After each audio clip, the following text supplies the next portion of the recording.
আসসালামু আলাইকুম। আশা করি সবাই ভালো আছেন। সো আজকে আপনাদের সাথে একটা এক্সারসাইজ শেয়ার করব, সেটা হলো ডেডলিফট।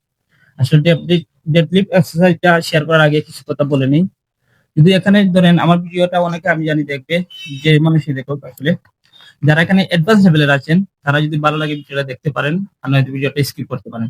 এই ভিডিওটা শুধু আপনার বিজ্ঞানারদের জন্য। ভিডিও শুরু করার আগে ডেডলিফট আসলে এমন একটা এক্সারসাইজ যেটা আপনার ফুল বডি কভার করে। এই এক্সারসাইজটাকে আসলে সব এক্সারসাইজের কিং বলা হয়। এক্সারসাইজের জিমে অনেকেই জিম করে, কিন্তু ডেডলিফট এক্সারসাইজ এটা অনেকে আমরা স্কিপ করে। স্কিপ করার মেইন কারণ হলো এই এক্সারসাইজটা করার ক্ষেত্রে আপনার অনেকে ফিল করে যে এটা মানলে তাদের ইনজুরি আসবে। আসলে এটা সঠিক ফর্মে সঠিকভাবে মারতে হবে, না হলে অবশ্যই এটা আপনার ইনজুরি সম্ভাবনা বেশি সব এক্সারসাইজ থেকে। তো আজকে আপনাদের সাথে এইটাই শেয়ার করব। ভিডিওটা ফুল দেখতে থাকেন, আশা করি ভালো লাগবে। সো আমরা এখন চলে যাব। ডেডলিফটের বার আমাদের রেডি করা আছে, শুধুমাত্র আমরা ওয়েট রেডি করছি। এটা দিয়ে আপনাদের শুধু ফ্রন্টটা দেখাবো। আমি এটা দিয়ে একটা রেপস করব সঠিকভাবে। তারপর আমার ভাই আছেন, ও ফুল ভাই, উনি আমার সাথে জিম করেন, পার্টনার। সো তারপরে উনি এটা দিয়ে আপনাদেরকে দেখাবেন। সো বিজ্ঞানীদের জন্য আশা করি খুব হেল্পফুল হবে। ধন্যবাদ। তাহলে চলেন আমরা চেষ্টা করি। তো আপনারা দেখতে থাকেন, এই আমরা ডেডলিফটের পার্টটা রেডি করছি। সো আমরা কিভাবে দাঁড়াবো, দেখেন ভাই একটু সামনে আসেন। এই দেখেন আমি আমার অ্যাঙ্গেল বরাবর, বডির অ্যাঙ্গেল বরাবর সোজা এইভাবে দাঁড়াবো, ঠিক আছে? এইভাবে বারটাকে ভিতরে নিব, নেওয়ার পরে এই দেখেন বার থেকে আমি একটু টানাঙ্কুর এইভাবে গ্যাপ রাখবো। রাখার পরে কিভাবে ধরবো, আসলে ধরার সিস্টেমটা হলো এরকম যে আপনার শোল্ডার ধরেন, আপনার শোল্ডার এই যে আপনার যে খাদ বরাবর শোল্ডার বরাবর এটাকে ধরতে হবে। তাহলে দেখতে থাকেন আমি কিভাবে মারি। ভাই একটু আসেন, সামনে আসেন।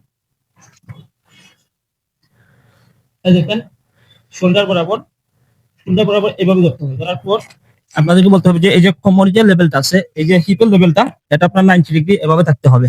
সো না হলে আপনার যদি এভাবে হয় বা এভাবে হয়, তাহলে ইনজুরি হওয়ার সম্ভাবনা অনেক বেড়ে যাবে, ঠিক আছে? তাহলে আপনারা দেখতে থাকেন, আমি মারি একটা সেট। ওকে,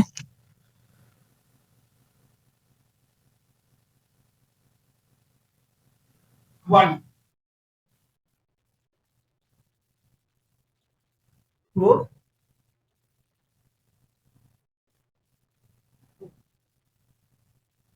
এভাবে।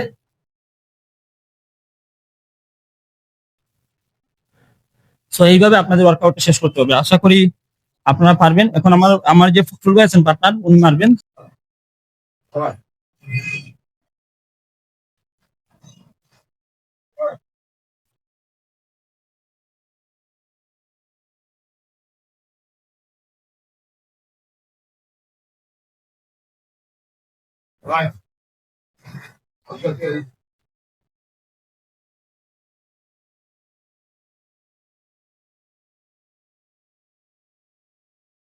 সো আপনারা দেখলেন আমরা আসলে মারার চেষ্টা করছি।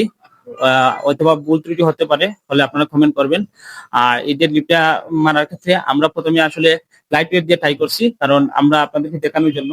সো আপনারা যখন ট্রাই করবেন তখন অবশ্যই বেল্ট এগুলো ইউজ করবেন, কারণ ডেড লিপে আপনার কোমরে ইনজুরি হতে পারে। সো সাবধানে এটা ব্যবহার করবেন, এবং আপনার সাথে অবশ্যই ট্রেনারের পরামর্শ নিয়ে এবং ট্রেনারকে সাথে বা পার্টনারকে সাথে নিয়ে এই ওয়ার্কআউটটা করার চেষ্টা করবেন। ধন্যবাদ।